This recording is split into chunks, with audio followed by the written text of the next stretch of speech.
Pembelian kapal fregat PPA Paulo Tau di Revel beberapa waktu lalu oleh Kementerian Pertahanan membuat banyak pihak yang cukup terkejut lantaran sebelumnya tidak ada sinyal bahwa kita akan mengakuisisi kapal ini. Meskipun sebelumnya Vincent Thierry pernah melakukan penjajakan dan penawaran kapal ini, Indonesia saat itu nampak tidak tertarik dengan proyek kapal ini.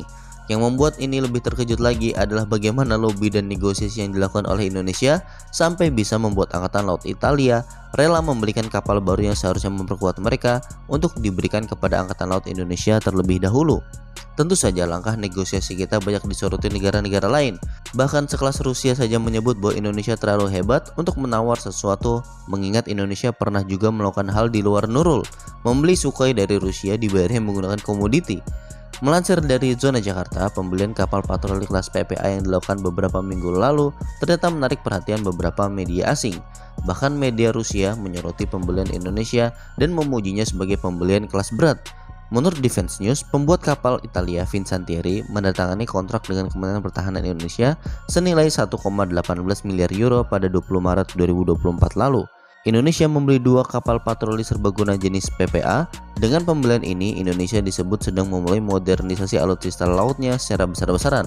Menurut situs berita Rusia, Zenru menyebut situasinya menarik karena kapal patroli multiguna ini sebenarnya adalah fregat multiguna berat yang sedang dibangun di galangan kapal bersama di Riva Trigoso Mugiano untuk Angkatan Laut Italia.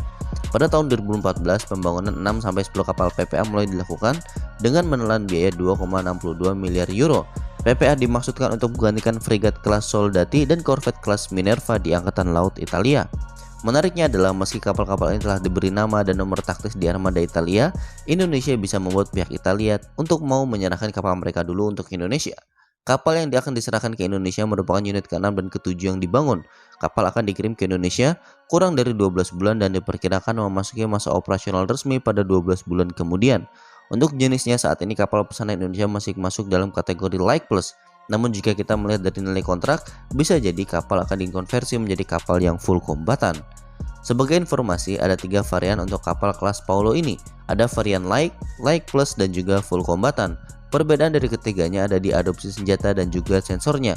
Jika kita bandingkan dengan frigate frame, kapal ini memiliki sedikit selisih perbandingan bobot. Kapal PPA memiliki bobot standar 4.880 ton dan bobot penuh mencapai 5.830 ton. Sedangkan frigate frame bergamini kelas berkisar antara 6.500 ton. Untuk saat ini belum jelas apakah frame masih akan dipertahankan mengingat ada isu soal pengadaan kapal F-110 dari Spanyol juga. Nah, bagaimana menurut kalian?